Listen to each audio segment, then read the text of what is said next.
perforan nuestras psiques, hacen algo para mí monstruoso, que es extraer hechos, conexiones, aspiraciones y ansias que quizás nosotros mismos no sepamos.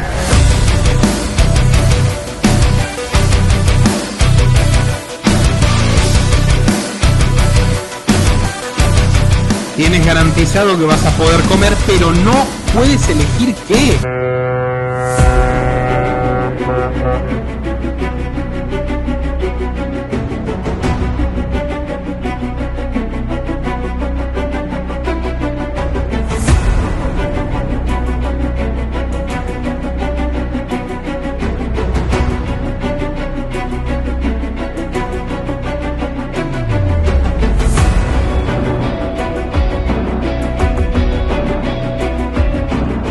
¿Es que tienen miedo con la censura o es que es el proyecto, como tú decías, de eugenesia que viene desde antes y te están moldeando cómo pensar para entonces aceptar lo que sería el paso 3, esas ciudades que describe el artículo del País? Definido mi compañero es que el proceso que cimienta este totalitarismo tecnocrático es la deshumanización. En realidad, ellos hablan de transhumanismo, nosotros deberíamos hablar de deshumanización. Y la censura cumple con como castigo ejemplar. Parte de la premisa de Thomas Hobbes, el miedo gobierna el alma de los hombres. Básicamente es, si no quieres perder tu canal, tu trabajo, todo lo que tienes, tu única alternativa de comunicarte hoy con el público, adecúate a los lineamientos del discurso que nosotros permitimos. Lo cual me remite a la figura cada vez más habitual del feudalismo digital. Porque tú lo estás diciendo, los dueños de los servidores mandan, como en la oscuridad, como en el milenio de la oscuridad feudal, mandaba el dueño de la tierra. Hemos cambiado la gleba, tierra en latín, por, digamos, la tierra digital de la cual ahora todos somos esclavos en gran medida. Porque no importa lo que tú hagas, dependerás de la aprobación de quienes dominan estas plataformas. Lo que te decía anteriormente, conecta con esto, es... Estas corporaciones despliegan su poder nocivo, su capacidad de gobernar la vida de las personas a través de la violencia del Estado. O sea, hay un problema de raíz que es que estas corporaciones utilizan la fuerza estatal para obligarnos a adaptar nuestro modo de vida. Hay una parte de poder blando, como lo plantearía Nay, que es la manipulación a partir de nuestros datos, de la segmentación publicitaria. Pero cuando hablamos de censura, hablamos de que te borran, de que te proscriben, de que te persiguen, de que te quieren obligar a hacer cosas que no quieres, están utilizando en gran medida las leyes, están utilizando su propio poder tecnológico, pero te están empujando hacia un modo de vida que maximiza las ganancias de los dueños de este esquema. Y yo disiento con que esto sea un totalitarismo liberal. Claramente es un totalitarismo con discurso progresista. Si te fijas, Larry Fink, el CEO de BlackRock, Bill Gates, Warren Buffett, Mark Zuckerberg, Jeff Bezos, se autodenominan socialdemócratas. Obviamente que no tienen nada que ver con la izquierda del siglo XX, obviamente, pero necesitan de un entramado hiperregulatorio de los estados para obligar a la gente, por ejemplo, a tener que reconstruir sus casas o que toda la competencia reconstruya sus empresas para adaptarse a las regulaciones medioambientales. Por ponerte otro ejemplo, del mismo modo que Bill Gates compró litio y financió las políticas del encierro, Bill Gates compró Caterpillar, se ha convertido en el dueño de Caterpillar, ahora que Joe Biden comienza con el New Deal ecológico y quiere reconstruir innecesariamente buena parte de las infraestructuras de Estados Unidos. ¿Cómo? Emitiendo dólares. ¿Qué significa que emita más dólares sin respaldo? Que va a generar inflación, va a afectar el precio de los alimentos y va a golpear de lleno a los más pobres. Entonces hay que entender que cuando la tecnología es un elemento neutro, como dijo el compañero, coincido plenamente. Lo puedes utilizar para hacer el bien o para hacer el mal.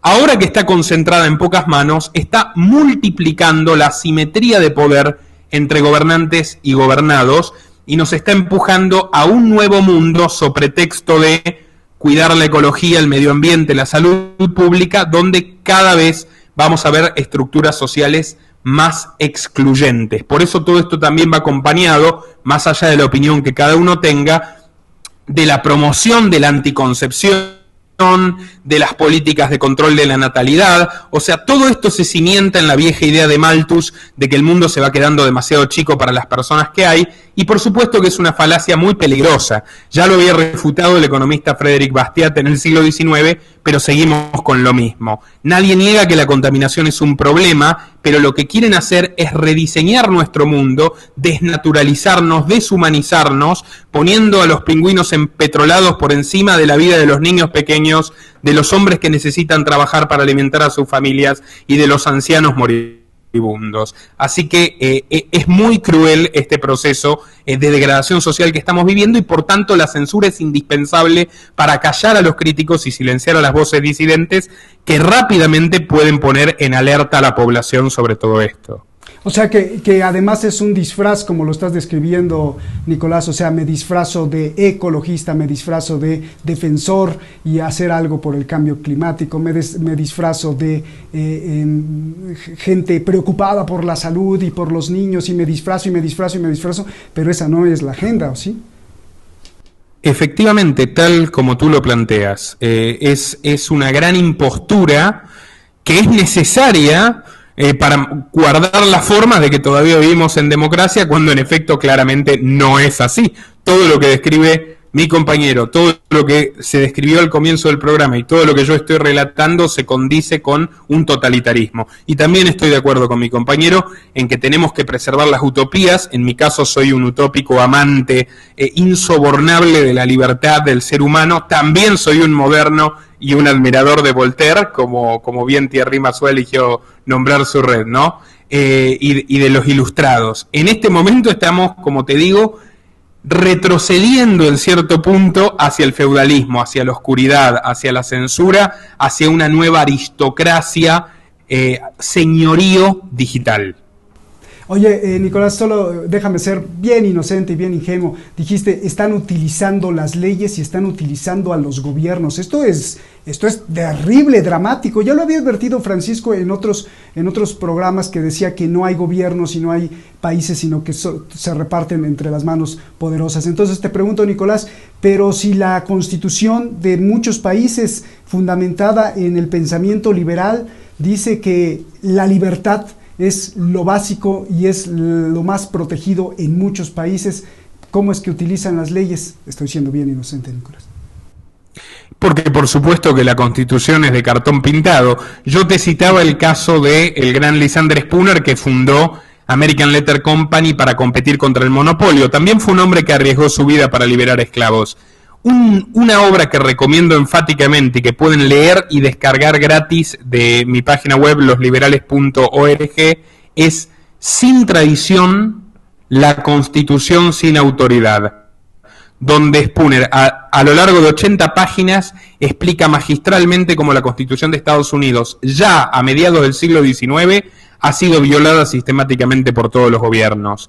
Es muy iluso pretender que unas cuantas páginas de papel pueden limitar el accionar del Leviatán o de los grandes grupos de poder. Solo nosotros como ciudadanos conscientes, tomando conciencia de la dimensión y la magnitud de estos problemas, podemos hacerle frente. Pero, por supuesto, siempre somos presos de aquella vieja premisa maquiavélica de divide y vencerás, y nos vivimos segmentando y enfrentando que hombres y mujeres, que ecologistas y antropocentristas, izquierdas y derechas, mientras los de arriba nos devoran. Y los de arriba no son gobiernos, o sea, no queda un gobierno impune, puro, que se dice que yo vengo a salvar al pueblo. Son gobiernos y son corporaciones, o sea, trabajan sinérgicamente.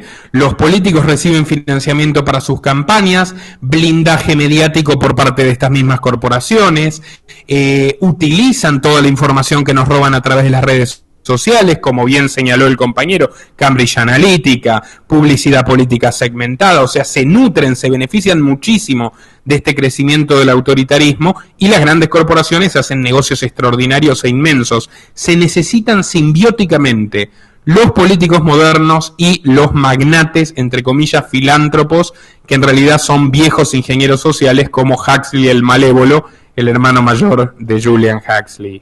Perfecto.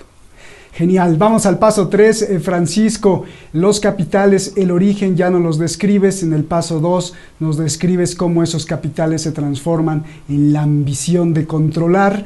Y 3, esto que relata en ese artículo el diario El País y que recoge más bien las posturas de los pensadores que dijimos ahí, pensadores que son poco conocidos pero que tienen mucha fuerza en el poder pues que está detrás corporativo. Incluso dicen que las plataformas como Walmart, como Amazon ya están practicando y ensamblando ese tipo de teoría.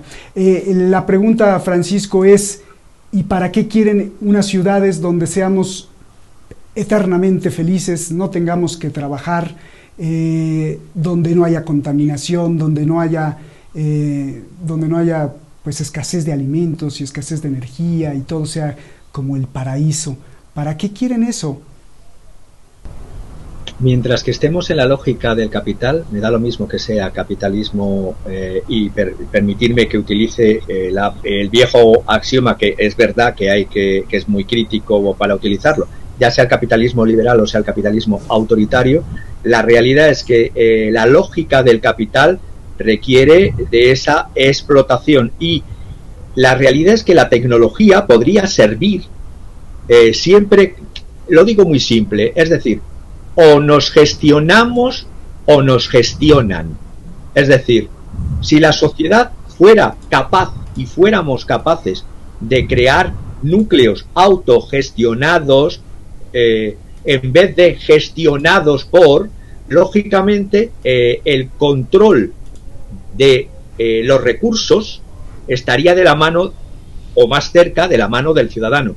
Cuando el control de los recursos te los distribuye alguien cuan benefactor y es el que se apropia porque es el que controla el capital de una forma o de otra, evidentemente estamos en sus manos. Y estamos en sus manos porque con esto de los Big Data, analizar las reacciones y los cambios de opinión de la población, las predicciones, los equipos de investigación y búsqueda que existen en Facebook, en Google, en IBM, en materia de comprensión semántica de cada texto, por las inteligencias artificiales, como bien habéis dicho, y de las cantidades de resúmenes que los algoritmos y la inteligencia artificial permiten para leer y sintetizar estos textos. Es decir, acallar cualquier disidencia real e incluso crear disidencias artificiales. Eso es lo peor, porque la peor manipulación es crear alternativas de lo que no es alternativa.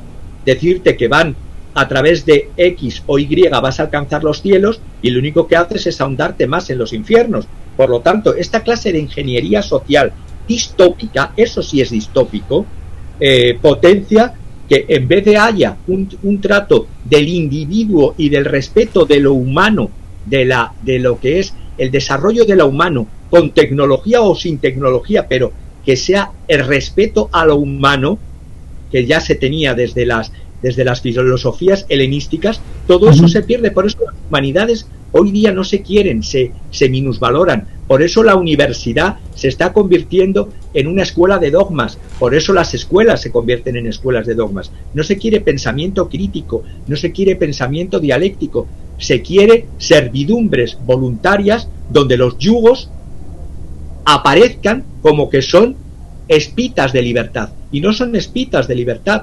Lo que están haciendo es una dependencia absoluta. Cuando se hablan, yo te doy para que no trabajes, no, yo quiero participar de la actividad económica de mi sociedad, de mi ciudad, de mi país, para realizarme. Lo que no quiero es convertirme en una cosa, es decir, que se cosifique mi persona, que se me aliene mi persona, que se me enajene en todos los ámbitos de mi ser. Entonces, mientras que tengamos la lógica del capital como la estamos teniendo desde el siglo XVIII, que fue una ilustración que iba en un camino y luego tomó un camino perverso, una ilustración solo para unos pocos, que dio origen en el XIX a darwinismos sociales, como el del hermano de Huxley, que era justificar por qué los que mandan son los que deben mandar, porque somos, según una perversión de las teorías biológicas de Darwin aplicadas a la sociedad, es que somos porque tenemos que estar nosotros. Los otros es la populace, con ese término francés de diferenciar el populacho del pueblo. Entonces es degradar al ser humano, y ahora ya es todavía peor, porque ahora ya se divide, y como bien ha dicho mi compañero, con ese lema de divide y vencerás, se divide a la familia, se divide a las instituciones intermedias, se divide a lo que antes era un sindicato en el 19, que ya no es ni parecido a la función que tuvo en el 19 y principios del 20. En los partidos están prostituidos. Se hace otra cosa más grave, Francisco, que no lo hemos tocado, pero me imagino que ya se lo imaginaron, el homicidio digital, virtual, que cuando te borran del mapa y te quitan de tu comunicación, te desaparecen, y es la identidad que se acerca cada vez más al homicidio digital, lo cual me parece gravísimo. Es la utilización más perversa de una pena tan antigua, que era la del ostracismo. En Grecia, cuando se quería sacar de una comunidad o una polis a un individuo, había una forma de matarle, y era sacarle, ya incluso antes de Grecia, en las comunidades primitivas, los indios Yanomamis, por ejemplo, en las Américas, cuando un individuo caía en desgracia, nadie de la comunidad le hablaba, es como si no existiera, ni física, ni de ningún tipo. Ese vacío que se hace al individuo en vida es lo que las redes sociales de estos señores tecnofeudales hacen.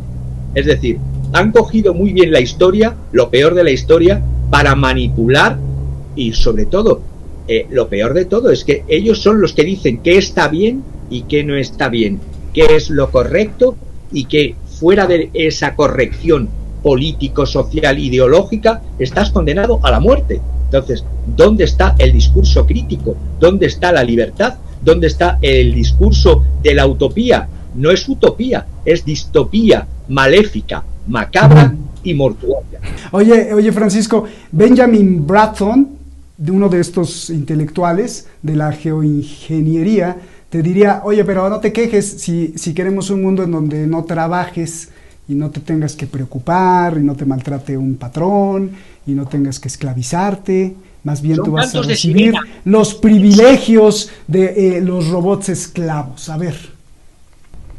Son cantos de sirena, porque si eso fuera posible, teniendo en cuenta el sistema que tenemos de capital actual, no se dejaría morir en las ciudades. En todas las grandes ciudades de Europa, de América, de Asia, la gente muere de hambre, o muere de pobreza energética, o muere de pobreza de no alimentarse. Entonces, no es necesario llegar hasta el mejor de los mundos posibles, como se reía en el Cándido Voltaire, cuando decía que el mejor de los mundos posibles existía en el castillo y en el área del barón de Thunder-Tantronch. No, eso no es el mejor de los mundos posibles, porque tenemos una realidad cotidiana y pasamos de lado de esa realidad cotidiana. Vemos al que está tirado en la calle y no sabemos si está tirado de motu propio, que nadie quiere estar en la calle tirado, pero ya le colgamos, le clasificamos, le cosificamos y miramos para otro lado. Y cuando algunos se sienten que tienen una voluntad en vez de hacer justicia social real y romper las cadenas que hacen que cualquier individuo pueda llegar a esa situación, se contentan en sus conciencias con darle limosna, algo que Nietzsche criticaría también, esa falsa conciencia y esa falsa moral, que es a través de lo benefactor, con eso creo que cubro. No estás tocando las estructuras político-económicas y de poder. Sigues sentado en tu trono y mientras desde tu trono repartes beneficencia, pero no estás repartiendo justicia. Genial. A ver, Nicolás, vamos al tercer punto, las ciudades, estas que se describen en este artículo, tema de hoy también. Yo te preguntaría, bueno, Holly Jean Bock, Mackenzie Wark, Aaron Bastani, te dirían, a ver, Nicolás, tú que eres liberal, no te quejes si esto que creemos y que queremos hacer con la humanidad va a traer bienestar, te podrás levantar y abrir los brazos en el amanecer y tomar tu cafecito, como dije, y disfrutar de la vida, porque la vida es hermosa, no tienes que someterte a un patrón, no vas a ser esclavo de tu trabajo, todo está ordenado, no va a haber contaminación, pues no es lo que quieren, esa libertad. Y yo te pregunto, Nicolás, ¿cuál sería el peligro entonces de tener esas ciudades que se describen en esa infame distopía? Por favor.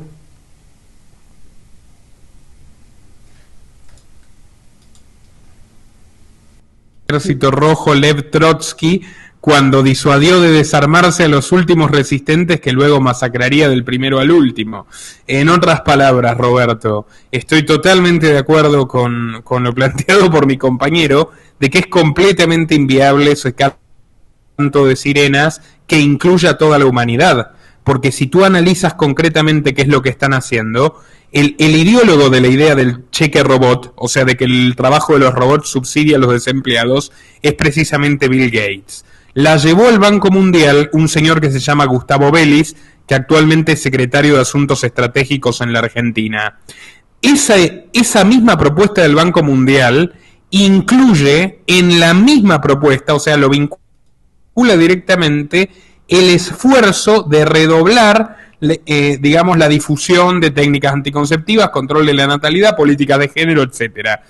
Este packaging, digamos, en el cerebro de los ingenieros sociales, tiene un objetivo claro, es, sí, te mantendremos sin que trabajes a cambio de que no te reproduzcas. O sea, es, digamos, como te digo, una pretensión eugenésica nefasta.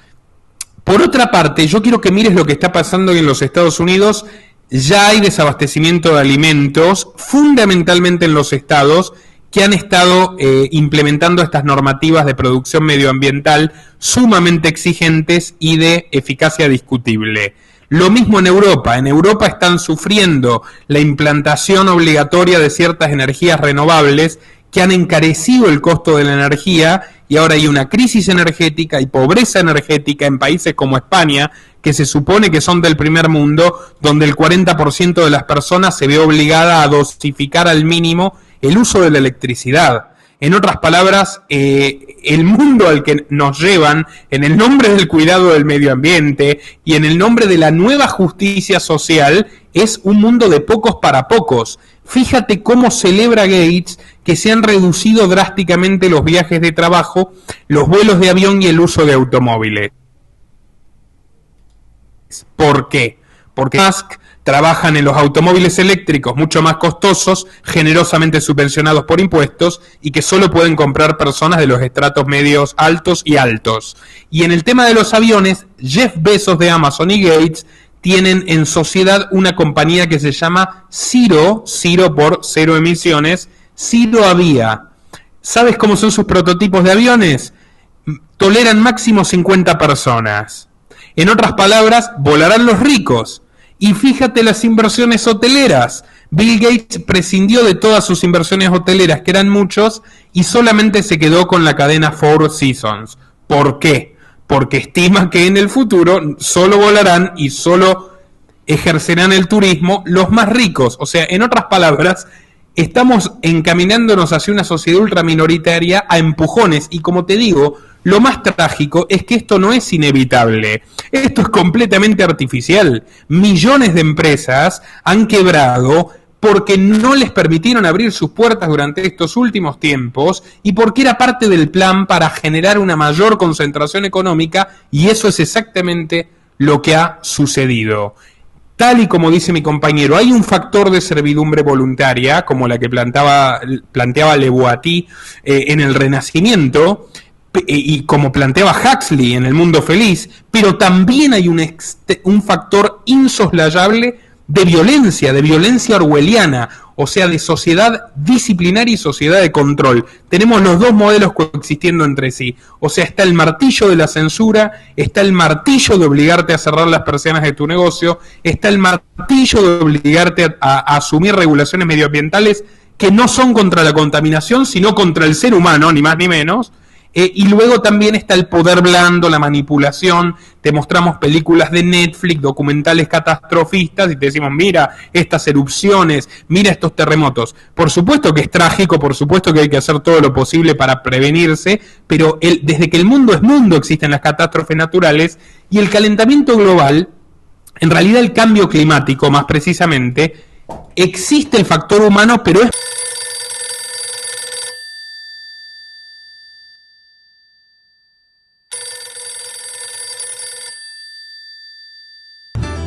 Quiero pedirle, como todos los canales lo hacen y que gracias a eso podemos existir y llevar la información, que haga algo muy sencillo.